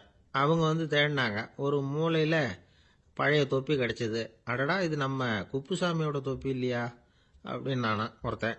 உடனே அவன் வீட்டுக்கு தேடிட்டு போயிருக்காங்க. அங்கே போய் பார்த்தா புது தொப்பி அங்கே இருக்குது. உடனே அவனுக்கு 1000 ரூபாய் அபராதம் போட்டாங்களாம். அவன் பணத்தை கட்டிவிட்டு ரொம்ப எரிச்சலோடு வீட்டுக்கு வந்தான். பழைய தொப்பி கண்ணில் பட்டது. மறுபடியும் உன்னால தானே எனக்கு 1000 ரூபா நஷ்டம் அப்படின்னு சொல்லி அதை எடுத்துக்கிட்டு அப்படி போயிருக்கான். அந்த ஊர் குளத்துல வீசி எரிஞ்சிட்டு வந்துட்டான். அது மீன் பிடிக்கிற ஒருத்தன் கையில் சிக்கிச்சு. அவன் வர்ற வழியில் அதை எடுத்து வேகமாக வீசி எறிஞ்சான். அது நேராக குப்புசாமி வீட்டு ஜன்னல் வழியாக உள்ளே வந்து இந்த சென்ட்டு பாட்டில்கள் மேலே விழுந்து எல்லாம் உடஞ்சி நொறுங்கி போச்சு. குப்புசாமி பார்த்தான். தோட்டத்தில் ஆழமாக ஒரு குழியை வெட்டினான். அந்த தொப்பியை போட்டான், மூடிவிட்டான். இதை அடுத்த வீட்டுக்காரன் பார்த்தான். ஏதோ புதையல் தான் வச்சிருக்கான் போல இருக்குன்னு நினச்சான். போலீஸில் போய் புகார் கொடுத்துட்டான். மறுபடியும் போலீஸ் குழியை தோண்டினாங்க. பழைய தொப்பி மறுபடியும் வெளியில் வந்தது. எல்லாரும் சிரிக்கிறாங்க. அன்னைக்கு ராத்திரியே அந்த தொப்பியை எடுத்துக்கிட்டு நேராக புறப்பட்டான். ஒரு கல்லில் அதை சேர்த்து கட்டி குடிநீர் தொட்டி இருக்கும்ல அதில் போட்டுட்டு வந்துட்டான். இனிமேல் என்ன பண்ணும் பார்ப்போன்னு. ஒரு நாள் திடீர்னு குழாயெல்லாம் அடைப்பட்டு போச்சு. மாநகராட்சி அலுவலர்கள் வந்து என்னன்னு பார்த்தா அந்த பழைய தொப்பி குழாயை அடைச்சிக்கிட்டு இருக்குது. இது குப்புசாமியோட தொப்பிங்கிறது தான் எல்லாருக்கும் தெரியுமே. உடனே குடிநீரை வந்து பாழாக்கணத்துக்காக குப்புசாமிக்கு கோர்ட்டு 2500 ரூபாய் அபராதம் போட்டுவிட்டுது. அதையும் கட்டிவிட்டு வெளில வந்தான். கடைசியாக முடிவு பண்ணான். ஒரு நெருப்பு குச்சியை கிழிச்சான். தொப்பியை கொளுத்தினான். எரிஞ்சுது. எடுத்து வெளில எரிஞ்சான். கொஞ்ச நேரத்தில் தீ அணைப்பு படம் வந்துட்டுது. ஆமாம், இவன் எடுத்து எரிஞ்சது வெளியில் விழுந்து வீட்டு கூரையே பற்றிக்கிட்டு எரிய ஆரம்பிச்சுட்டுது. அவனோட பணத்தாசையும் அதோட சேர்ந்து எரிஞ்சு போச்சான். இப்படி ஒரு கதை. இந்த கதையை சொல்லி முடிச்சார் அந்த இமயமலை அடிவாரத்தில் இருந்த சன்னியாசி. இப்போ அந்த குப்புசாமி எங்கே இருக்கிறான்னு கேட்டார் எதிரில் இருந்தவர். இதோ உன் எதிரிலே இருக்கிறான், நான் தான் அந்த குப்புசாமி அப்படின்னாரான் அந்த சன்னியாசி. அந்த குப்புசாமி கிட்ட இருந்தது மாதிரி ஒரு பழைய தொப்பி நம்ம ஒவ்வொருத்தர்கிட்டையும் உண்டு. அதை எப்படி தொலைக்கிறதுன்னு தெரியாமல் தடுமாறிக்கிட்டு இருக்கிறோம். அது என்ன தொப்பிங்கிறீங்களா? அதுதான் நம்மை சூழ்ந்திருக்கிற மாயை அப்படிங்கிறார் சுவாமி சின்மயானந்தர். மெய்ஞானம் கிடைக்கிறப்போ மாயை வந்து எரிஞ்சு போகும் அப்படிங்கிறது அவருடைய கருத்து. நம்மால் ஒருத்தர் வேகமாக ஓடி வந்தார். காலில் மாட்டியிருந்த பழைய செருப்பு 2ஐயும் ஆவேசமாக தூக்கி ஒரு கிணத்துல போட்டுட்டு வெறுங்காலோட நடந்து வந்துகிட்டு இருக்கிறார். ஏன் அப்படி பண்ணீங்க அப்படின்னு கேட்டோம். அந்த செருப்புக்கு சொந்தக்காரன் வந்து பின்னாடி வந்துகிட்டு இருக்கிறான், அதனால் அப்படி பண்ணேன் அப்படிங்கிறார் இவர். ஒரு ஊரில் ஒரு இளைஞன் இருந்தான். ஒரு நாள் அவன் ஒரு குருவை தேடிக்கிட்டு புறப்பட்டான். ஊரை விட்டு வெளியில் போனான். போகிற வழியில் ஒரு காடு. அந்த காட்டில் ஒரு மரத்தடியில் ஒரு பெரியவர் உட்காந்துருக்கிறார். அமைதியாக மௌனமாக அவர் அமர்ந்திருக்கிறார். இந்த பெரியவரை விசாரிக்கலாம், குருவை தேடி கண்டுபிடிக்கிறதுக்கு இவர் ஏதாவது ஒரு வழி சொல்லி கொடுப்பார் அப்படின்னு நினச்சிக்கிட்டு அவரை நெருங்கினான். ஐயா, எனக்கு ஒரு குரு தேவை, எங்கே கிடைப்பார்? அவரை எப்படி அடையாளம் கண்டுபிடிக்கிறது? அதை பற்றி ஏதாவது விவரம் சொன்னீங்கன்னா நான் கண்டுபிடிச்சிக்குவேன் அப்படின்ட்டுருக்கான். பெரியவர் நிமிர்ந்து பார்த்தார். தம்பி, அது ரொம்ப சுலபம். அவர் வயசானவராக இருப்பார். என்னை விட சுமார் 30 வயசு அதிகமாக இருக்கும். அவர் ஒரு மரத்தடியில் தான் உட்காந்துருப்பார் அப்படின்ட்டுருக்கான். சரிங்க பெரியவரே, அது என்ன மாதிரியான மரம், எப்படி இருக்கும் அப்படின்னு கேட்டிருக்கான். பெரியவர் அந்த விவரங்களையும் சொல்லியிருக்கிறாரு. அது மட்டும் இல்லை, சந்திக்கிற நாள், நேரம், வினாடி முதற்கொண்டு எல்லா விவரங்களையும் துல்லியமாக சொன்னாராம். இவ்வளவு விவரங்களை இவரால் எப்படி சொல்ல முடியுது அப்படின்னு இவனுக்கு ஆச்சரியம். இருந்தாலும் அந்த பெரியவர் கடைசியாக ஒரு விவரம் சொன்னார். அது என்ன தெரியுமா? எப்படியும் நீ அவரை சந்திக்கிறதுக்கு ஒரு 30 வருஷம் ஆகும் அப்படின்னு சொல்லிவிட்டாராம். ரொம்ப நன்றிங்க பெரியவரே அப்படின்னு சொல்லிவிட்டு அந்த இளைஞன் புறப்பட்டுருக்கான். இப்போ அவனுக்கு குரு பற்றின விவரம் எல்லாம் கிடைச்சிட்டுது. சந்திக்கிற நேரமும் தெரிஞ்சுட்டுது. ஆனால் 30 வருஷம் அவரை தேடி அலைய வேண்டியிருக்குமே. அவன் தேட ஆரம்பித்தான். காடு மலை எல்லாம் சுற்றி அலைஞ்சான். பல வருஷங்கள் தேடினான். அழுத்து போயிட்டான். கடைசியில் அவனுக்கும் வயசாகிட்டுது. கடைசியில் தன்னுடைய சொந்த ஊருக்கே திரும்பி போய்கிட்டு இருந்தான். அங்கே ஒரு மரத்தடியில் அவன் தேடிக்கிட்டு இருந்த குருநாதர் கிடைச்சார். யார் அவருன்னா, 30 வருஷத்துக்கு முன்னாடி வழி சொல்லி கொடுத்தாருல அதே பெரியவர். அவருக்கு இப்போ 30 வயசு அதிகமாக இருந்தது. அதே மரம். அன்னைக்கு பெரியவர் சொன்ன அடையாளம் இப்போ பொருத்தமாக இருந்தது.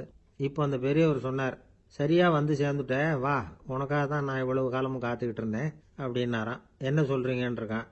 30 வருஷத்துக்கு முன்னாடி என்கிட்ட வந்தியே, அப்பவே என் காலம் வந்து முடிஞ்சு போயிருந்தது. அப்பவே என்ன உனக்கு அடையாளம் தெரியல, அதனால இவ்வளவு காலம் உனக்காக காத்துட்டு இருக்கும்படி ஆயிட்டுது அப்படின்னாராம். ஐயா, அப்பவே நீங்க சொல்லியிருக்கலாமே, இதுதான் 30 வருஷம் கழிச்சு நீ சந்திக்க போற இடம், நான் தான் உன்னுடைய குரு அப்படின்னு சொல்லியிருக்கலாமே அப்படின்ட்டுருக்கான். அந்த பெரியவர் சிரிச்சுக்கிட்டே இதுக்கு பதில் சொன்னாராம். நான் எவ்வளவோ விவரமாக தான் சொன்னேன், நீ சரியா புரிஞ்சுக்கல. காரணம், அப்போ நீ போதுமான அளவுக்கு பக்குவம் பெற்றிருக்கவில்லை, அதனால புரியும் சக்தி இல்லாம போயிட்டுது. அப்போ 30 ஆண்டு காலம் நீ அலைஞ்சு தெரிஞ்சிருக்கிற, அது காரணமா இப்போ உனக்கு அந்த பக்குவம் வந்துட்டுது, அதனாலதான் அடையாளம் காண முடிஞ்சது, நானே உன்னுடைய குரு அப்படின்னாராம். இதுல இருந்து என்ன தெரியுதுன்னா, ஆன்மீகத்துல மாணவனாக சேர்றதுக்கு கூட ஒரு பக்குவத்தன்மை தேவைப்படுது. ஒரு பெரிய ஞானி, அவர்கிட்ட சீடனா இருக்க ஒருத்தன் வந்தான், எதிரில் நின்னான். ஞானி அவனை வெகு நேரம் உற்று பார்த்தார். அப்புறம் சொன்னார், சீடனா இருக்கிறது ரொம்ப சிரமம்னார். நான் தயாரா இருக்கிறேன்னா. அது இன்னமும் சிரமமாச்சே, இங்கே வந்து குருவா இருக்கிறது மட்டுமே சுலபம் அப்படின்னாராம். அப்படின்னா நான் குருவாவே ஆயிடுறேன் அப்படின்னானா. இது போலவே இந்த காலத்துல கதை ஒன்று உண்டு. ஒரு பள்ளிக்கூடத்துல வகுப்பு ஆசிரியர் மாணவனை திட்டிக்கிட்டு இருந்தார். டேய், நீ 100க்கு 10 மார்க் தான் வாங்கிட்டு இருக்க, இவ்வளவு மோசமா நீ படிச்சா கடைசியில மாடு மேய்க்கிறது கூட லாய்க்கு இல்லாதவனா ஆயிடுவ, அதுக்கப்புறம் என்ன செய்ய போற அப்படின்னாராம். பையன் தலையை சொரிஞ்சுக்கிட்டே சொன்னானா, சார் அப்படின்னா ஒன்று செய்யறேன் அப்படின்னானா. இவர் கேட்டிருக்கார், என்ன செய்ய போறேன்னு. வேற என்ன சார், உங்களை மாதிரி ஒரு ஆசிரியர் ஆயிடுறேன் அப்படின்னு. ஒரு கடைக்கு போனேன், 5 ரூபா பணத்தை எடுத்து கொடுத்தேன். ஒரு தினசரி பத்திரிகையை கேட்டேன். அவரு உடனே அங்கே அடுக்கி வச்சிருந்த பத்திரிகையில் ஒன்று எடுத்து என் கையில் கொடுத்தார், வாங்கிக்கிட்டேன். மீதி பணத்தை எடுத்தார், அதையும் என் கையில் கொடுக்கணும்ல, கொடுக்கல. எதிரில் இருந்த பலகையில் வச்சு எடுத்துக்க சொன்னார். எப்பவும் அவர் அப்படி தான் பண்ணுவார், நானும் எடுத்துக்கிட்டு வந்துடுவேன். இவர் ஏன் இப்படி பண்ணுறாருங்கிறது எனக்கு ரொம்ப நாளாக ஒரு சந்தேகம். ஒரு நாள் அவர்கிட்டயே இதை கேட்டுவிட்டேன். ஏங்க, நீங்கள் உங்கள் கடைக்கு வந்து பொருள்கள் வாங்குறவங்களுக்கு நீங்கள் பாக்கி சில்லறையை கொடுக்குறப்போ பலகையில் வச்சு விட்றீங்க, கையில் கொடுக்க மாட்டேங்கிறீங்களே, ஏன் அப்படின்னு கேட்டேன். காசை கையில் கொடுத்தா நம்மகிட்ட இருக்கிற லட்சுமி போயிடுவா சார் அப்படின்னார். அதாவது பணம் செலவாயிடும் அப்படின்னு அர்த்தமா. இன்னொரு நண்பர், அவர் ஒரு நாள் வழக்கத்துக்கு மாறா ரொம்ப சோகமாக உட்காந்துருக்கிறார். ஏங்க என்னாச்சு, ஏன் இப்படி கப்பலே கவிழ்ந்தது மாதிரி உட்காந்துருக்கிறீங்க அப்படின்னு கேட்டேன். கப்பலே கவிழ்ந்திருந்தா கூட நான் இப்படி கவலைப்பட மாட்டேன் சார், வேற ஒன்று நடந்து போச்சுன்னார். என்னன்னு கேட்டேன். என் உச்சந்தலையில் பல்லி ஒன்று விழுந்துட்டுதுன்னார். அதுக்காகவா இப்படி அப்படின்னு ஆச்சரியப்பட்டேன். ஆமாங்க, பல்லி உச்சந்தலையில் விழுந்தா பலன் என்னன்னு பஞ்சாங்கத்தில் பார்த்தேன், மரணம்னு போட்டிருக்கு அப்படின்னு சொல்லிவிட்டு அவர் தொடர்ந்து கவலைப்பட ஆரம்பிச்சிட்டார். இப்படியும் ஒருத்தர், என் கூட வேலை பார்க்குற ஒருத்தர் எப்படி தெரியுமா, தினமும் வலது காலை வச்சு தான் ஆஃபீஸுக்கு உள்ள நுழைவார். என்னைக்காவது தவறுதலாக இடது காலை வச்சு உள்ளே வந்துட்டார்னா அன்னைக்கு பூரா மனசு சங்கடப்படுவார், எந்த வேலையும் சரியாக ஓடாது. கேரம் போர்டு ஆடுற ஒருத்தர் எப்போ ஆட உட்காந்தாலும் ஸ்ட்ரைக்கரை கை தவறி கீழே விழற மாதிரி பண்ணி அதுக்கப்புறம் அதை எடுத்துக்கிட்டு ஆட உட்காருவார். ஏன்னா எப்போ ஒரு தடவை நிஜமாவே அது வந்து கை தவறி கீழே விழுந்திருக்குது, அன்னைக்கு பிரமாதமாக ஜெயிச்சுட்டார். உடனே ஒரு முடிவுக்கு வந்துட்டார், கை தவறுனா லாபம் அப்படின்னு. அதுக்கப்புறம் அதையே பழக்கமாக்கிக்கிட்டார். பூனை குறுக்க போனால் சகுனம் சரியில்லைன்னு நினைக்கிறவங்க உண்டு. ஆனால் ஒருத்தர் எப்படி தெரியுமா, அவர் வெளியில் கிளம்புற சமயம் பக்கத்து வீட்டு ரேடியோவில் மியாவ் மியாவ் பூனை குட்டின்னு பாட்டு சத்தம் கேட்டால் கூட போதும், சகனம் சரியில்லைன்னு பிரயாணத்தை கேன்சல் பண்ணிவிடுவார்.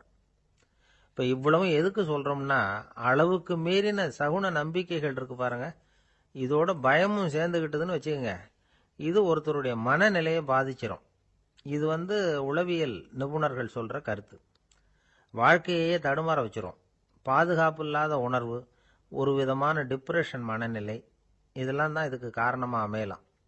சில பேர் காய்கறி நறுக்க கத்திய கையில் எடுத்தா கூட நேரம் சரியா இருக்கா அப்படின்னு பார்த்துட்டு தான் வேலையை ஆரம்பிக்கிறது வழக்கம்.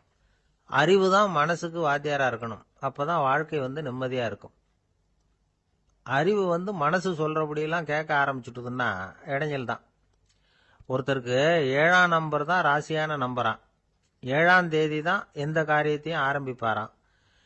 7 எழுத்து வர்றது மாதிரி பேரை மாற்றி வச்சுக்கிட்டார். 7 மணிக்கு தான் தினமும் எழுந்திருப்பார். 7ஆம் நம்பர் வீட்டில் தான் குடியிருக்கார். கல்யாணம் கூட 7ஆம் தேதி தான் பண்ணிக்கிட்டார்.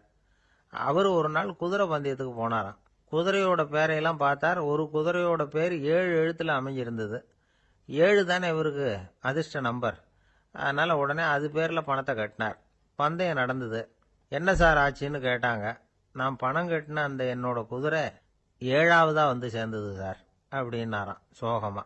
காசியில் இருக்கிற கடவுள் காசி விஸ்வநாதர், அங்க இருக்கிற தேவி காசி விசாலாட்சி. இவங்க 2 பேரும் ஒரு நாள் பேசிக்கிட்டு இருந்தப்போ கடவுள் சொன்னார், இந்த மனிதர்களை நாம ரொம்பவும் நம்பிக்கையோட தான் படைச்சிருக்கிறோம், இருந்தாலும் அவங்களுக்கு தான் நம்பிக்கை இல்லை, எதுலேயும் ஒரு உண்மையான நம்பிக்கை இல்லாமல் வாழ்ந்துக்கிட்டு இருக்கிறாங்க அப்படின்னார். என்ன அப்படி சொல்கிறீங்க? அதை பாருங்க, எவ்வளவு பேர் காசியை தேடிட்டு வந்து கங்கையில் குளிச்சுக்கிட்டு இருக்கிறாங்க, அவங்கெல்லாம் நம்பிக்கை இல்லைன்னா இவ்வளவு தூரம் தேடிட்டு வந்து இங்கே குளிப்பாங்களா அப்படின்னு நாங்கள் தேவி. சரி, அதை சோதிச்சு பார்க்கலாம் அப்படின்னு 2 பேரும் முடிவு பண்ணிக்கிட்டாங்க. உடனே ஒரு திட்டம் போட்டாங்க. அது எப்படின்னா, நாம் 2 பேருமே பக்தர்கள் மாதிரி உருவத்தை மாற்றிக்கிட்டு கங்கை கரைக்கு போக வேண்டியது. நான் வந்து கங்கையில் இறங்கி குளிக்கிறேன், கொஞ்ச நேரத்தில் சுழலில் மாட்டிக்கிட்டது மாதிரி நடிக்கிறேன். நீ உடனே கரையிலிருந்து சத்தம் போடு, என்னோட வீட்டுக்காரரை யாராவது காப்பாற்றுங்களேன் காப்பாற்றுங்களேன்னு சத்தம் போடு. அதோட இன்னொன்று சொல்லு, யாராவது ஒரு புண்ணிய ஆத்மா அவர்கிட்ட போய் அவருடைய முடியை பிடிச்சி இழுக்கணும், அப்படி ஒரு சாபம் இருக்குது எங்களுக்கு. புண்ணிய ஆத்மா, அதாவது எந்த பாவமும் செய்யாத இல்லாத ஒருத்தர் தான் அவரை காப்பாற்ற முடியும். அப்படிப்பட்டவங்க யாராவது வெள்ளத்தில் குதிச்சு என்னுடைய கணவரை காப்பாற்றுங்கோ அப்படின்னு நீ சத்தம் போடு, கூச்சல் போடு, என்ன நடக்குதுன்னு பார்க்கலாம் அப்படின்னார் கடவுள். சரின்னு சொல்லி 2 பேருமா சாதாரண பக்தர்கள் மாதிரி கங்கை கரைக்கு வந்து சேர்ந்தாங்க. அவர் இறங்கி குளித்தார். திட்டம் போட்டது மாதிரியே சுழலில் மாட்டிக்கிட்டது மாதிரி கத்துனார். கரையில் இருந்த அந்த அம்மா, ஐயோ என் கணவரை காப்பாற்றுங்களேன், யாராவது காப்பாற்றுங்களேன்னு கத்துனாங்க. பல பேர் ஓடி வந்தாங்க. உடனே இவங்க, பாவம் இல்லாத புண்ணிய ஆத்மா ஒருத்தரால் தான் என்னுடைய கணவர் காப்பாற்றப்படணுங்கிறது விதி, அப்படி ஒரு சாபம் இருக்குது, அதனால் புண்ணிய ஆத்மா யாராவது அவர்கிட்ட போய் அவர் முடியை பிடிச்சி தூக்குனா அவரை காப்பாற்றி போடலாம் அப்படின்னாங்க. இவங்க இப்படி சொன்னதும் எல்லாரும் திகைச்சு போய் நின்றுட்டாங்க. ஒவ்வொருத்தருக்கும் அவங்க செஞ்ச பாவம்லாம் ஒவ்வொன்றா ஞாபகத்துக்கு வர ஆரம்பிச்சுட்டுது.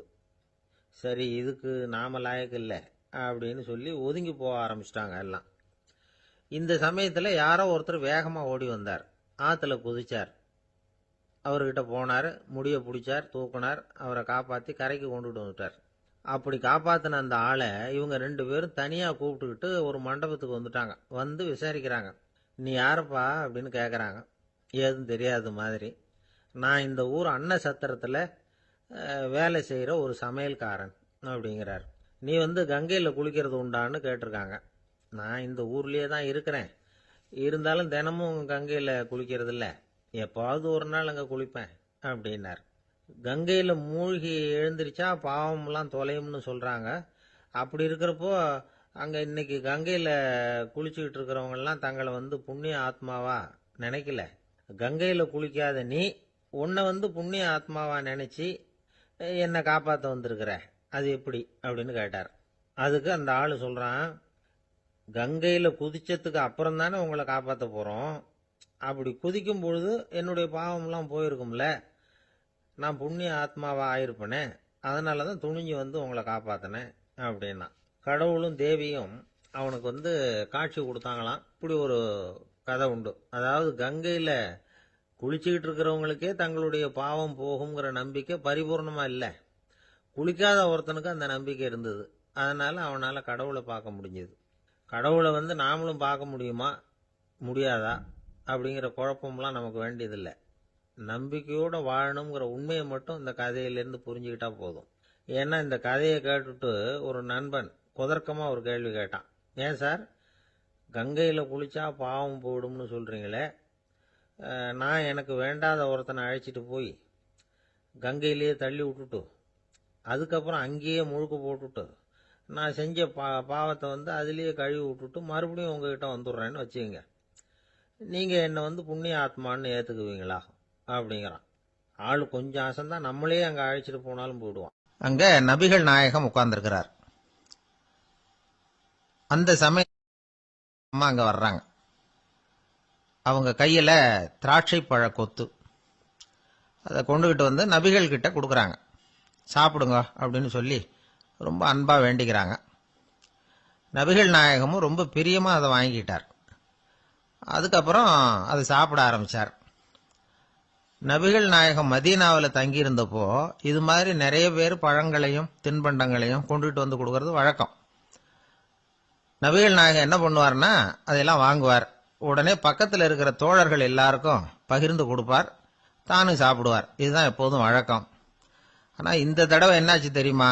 அவர் அப்படி பண்ணல. ஒவ்வொரு பழமா எடுத்து தானே சாப்பிட்டுக்கிட்டு இருக்கிறார். அவர் விருப்பமா சாப்பிடுகிற காட்சியை ஆசை தீர பார்த்துக்கிட்டு இருந்தாங்க அந்த வயசான அம்மா, அந்த பழத்தை கொடுத்தவங்க. அவங்களுக்கு ரொம்ப மகிழ்ச்சியா இருந்தது, மன நிறைவா இருந்தது. நாம ஆசையா கொண்டுகிட்டு வந்து கொடுக்குற பழத்தை நபிகள் நாயகம் இவ்வளவு பிரியமா சாப்பிட்றாரே அப்படின்னு நினைச்சு ரொம்ப சந்தோஷப்பட்டாங்க. அதுக்கப்புறம் அங்கிருந்து அவங்க புறப்பட்டு போயிட்டாங்க.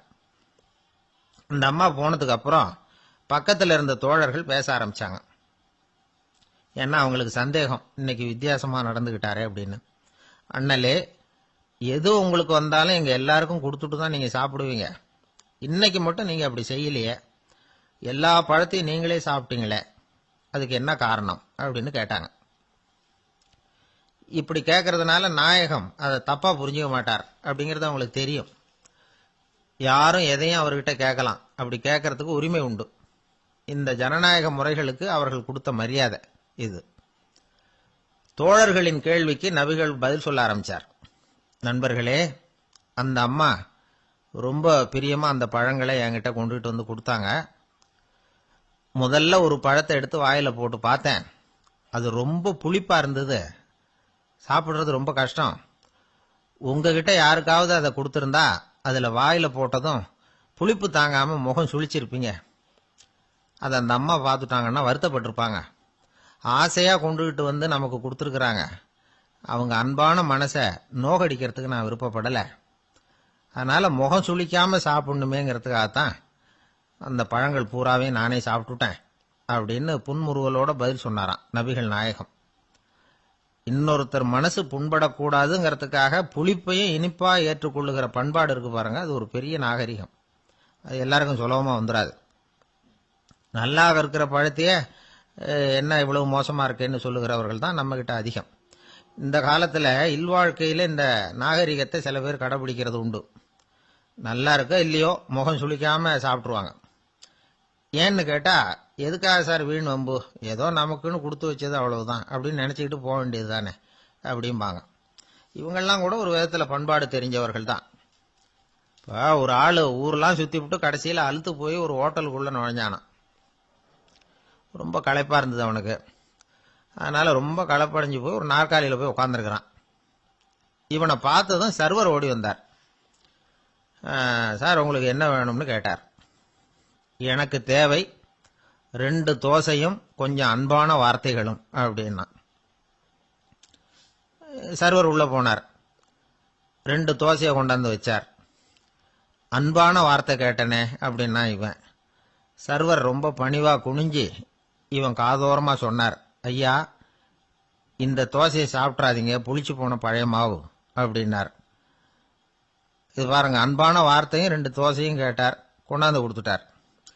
இப்படி இருக்கிறவர்களும் இன்றைய மனிதர்கள்ல அதிகம். அதனால மனிதர்கள் ஒவ்வொருத்தரும் ஒவ்வொரு விதம். நம்ம கிட்ட பிரியமா நடந்துகிறவர்கள் மனம் கோணும்படி நாம் நடந்து கொள்ளக்கூடாது அப்படிங்கிறது தான் நபிகள் நாயகம் அவருடைய செயல் மூலமா நமக்கு உணர்த்தி இருக்கிற வாழ்வியல் உண்மை. ஆளை கண்டா ஏன் இப்படி முகத்தை திருப்பிக்கிட்டு வர்றீங்க அப்படின்னு கேட்டார் ஒருத்தர் நண்பர்கிட்ட. எலெக்ஷன்ல அவன் எதிர்த்து நின்னவன் சார், என்ன அவன்கிட்ட நமக்கு என்ன பேச்சுவார்த்தை அப்படின்னாராம் ரொம்ப கோபமா இவர். சரி, அந்த ஆள் யாருன்னு கேட்டேன்.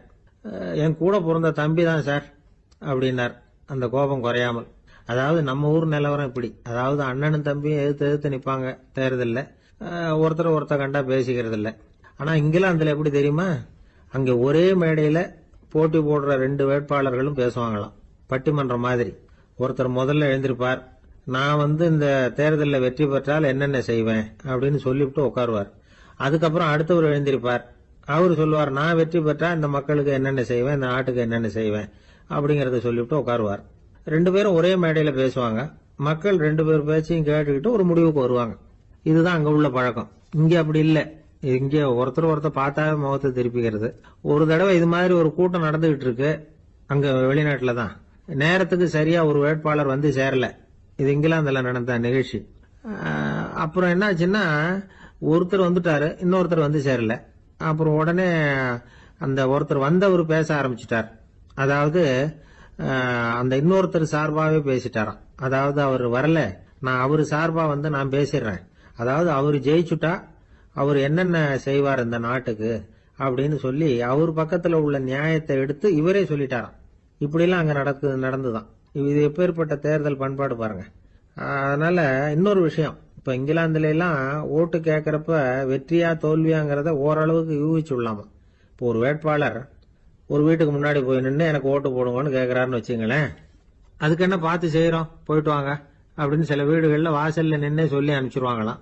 வேற சில வீடுகள்ல எப்படின்னா வேட்பாளரை வீட்டுக்குள்ள கூப்பிட்டு காபி சாப்பிட சொல்லி உபசரிச்சு அதுக்கப்புறம் அனுப்பி வைக்கிறது வழக்கமா. இதுல எந்த வீட்டு ஓட்டு நிச்சயம் தெரியுமா? வாசல்ல நின்னே வழி அனுப்பி வச்சுடுறாங்க பாருங்க, அவங்க ஓட்டு நிச்சயம். உள்ள கூப்பிட்டு காப்பி கொடுத்து அனுப்புறாங்க பாருங்க, அவங்க ஓட்டு நிச்சயம் இல்லையா. சரி, அப்புறம் ஏன் அந்த உபசரிப்பு அப்படின்னு கேட்டா அதுக்கு ஒரு காரணத்தை சொல்றாங்க. அதாவது அது ஒரு அனுதாபத்தை தெரிவிக்கிற முறையா. ஐயோ பாவம், நாம இவருக்கு ஓட்டு தான் போட போறதில்ல, இதையாவது செய்வோம், காப்பியாவது சாப்பிட்டு போகட்டும் அப்படிங்கிற எண்ணமா. இப்படி அந்த ஒரு பழக்கம். ஆக அந்த ஊர்ல நிறைய காப்பி சாப்பிடணும்னு ஒருத்தர் ஆசைப்பட்டா தேர்தலில் தோத்து போறதுக்கு தயாரா இருக்கணும். ஒரு சமயம் ஒரு ஊர்ல தேர்தல் நடந்துதான். ஒரு தொகுதியில நின்று தோத்து போன ஒருத்தர் கையில ஒரு துப்பாக்கியோட ஊருக்குள்ள சுத்திக்கிட்டு இருந்தாராம். ஒரு போலீஸ்காரர் அவரை பார்த்துட்டு சந்தேகப்பட்டிருக்கார். அதனால அவரை தடுத்து நிறுத்தி என்ன இது துப்பாக்கியோட சுத்துறீங்களேன்னு விசாரிச்சிருக்கார். இதுக்கு அவர் சொன்னாராம், சார் இந்த தொகுதியில மொத்தம் 1,00,000 வாக்காளர்கள், அதுல எனக்கு 10,000 பேர் மட்டும்தான் எனக்கு ஓட்டு போட்டிருக்கிறாங்க. அப்படின்னா எனக்கு வேண்டாதவங்க இந்த தொகுதியில 90,000 பேர் இருக்கிறாங்கன்னு அர்த்தம். இப்படி ஒரு சூழ்நிலையில நான் என்னுடைய பாதுகாப்புக்கு ஆயுதம் இல்லாம நடமாடலாமா அப்படின்னு கேட்டாராம். எவ்வளவு எச்சரிக்கை பாருங்க. நம்ம ஊர்ல சில பேர் ஓட்டு கேட்கிற விதமே தனி. ஒருத்தர் ரொம்ப சாமர்த்தியமா ஓட்டு கேட்பாராம். அவர் எப்படின்னா, ஒரு வீட்டுக்கு போறாருன்னு வச்சுங்களேன், அந்த நேரம் அந்த வீட்டுக்காரரு என்ன செஞ்சுக்கிட்டு இருக்கிறாரோ அதே வேலையை இவரும் கொஞ்ச நேரம் செய்வாராம், அவருக்கு ஒத்தாசையா. அதுக்கப்புறம் மெதுவா பேச்சு கொடுப்பார், ஓட்டு கேட்பார், இது மாதிரி எலெக்ஷன்ல நிக்கிறேன் கவனிக்கணும்னு. அது மாதிரி ஒரு தடவை அவர் போனப்ப அங்க வந்து அவர் என்ன பண்ணிட்டு இருக்காரு, வீட்டுக்கு பின்னாடி மாட்டு கொட்டையில பால் கறந்துகிட்டு இருக்காரு ஒரு பசுமாட்டுக்கிட்ட. அந்த வீட்டுல இவர் ஓட்டு கேட்க போனவர் இவர் ஓடி போய் இன்னொரு சொம்பை எடுத்துக்கிட்டு அதே மாட்டுக்கு இன்னொரு பக்கம் போய் உட்காந்துக்கிட்டு இவரும் பால் கறக்க ஆரம்பிச்சிட்டார். எதிர உட்காந்துட்டு இருக்காரு அவரு, இவரு இந்த பக்கம் உட்காந்துருக்காரு. கீழே கொஞ்சம் குனிஞ்சு பார்த்தா ஒருத்தர் முகத்தை ஒருத்தர் பார்க்கலாம். கொஞ்ச நேரம் ஆனதுக்கு அப்புறம் இவர் மெதுவா அவர்கிட்ட பேச்சு கொடுத்தாராம்.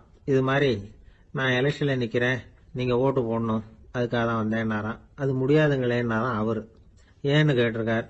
நான் இந்த வீட்டுக்காரன் இல்ல, நானும் உன்ன மாதிரி ஓட்டு கேட்க வந்தவன் தான் அப்படின்னு. கங்கை கரை தோட்டம் பக்கத்துல ஒரு ஆசிரமம், அங்க ஒரு பெரியவர் தங்கி இருக்கிறார். அவர் தான் ராமகிருஷ்ண பரமஹம்சர். அந்த ஆசிரமம் இருந்த இடம் கரக்பூர். வங்காளத்தில் பொதுவாக எல்லாரும் மீன் சாப்பிட்றது உண்டு. கங்கையில் குளிச்சுட்டு கையில் ஒரு மீனோட வர்றது வழக்கம். இவர் இருக்கிற இடத்துக்கு கங்கையில் படகு வழியாக வரணும். அப்படிதான் எல்லாரும் வருவாங்க. வர்றவங்கள ஒன்று கூட்டி ஆன்மீக விஷயங்களை பற்றி பேசிக்கிட்டு இருப்பார்.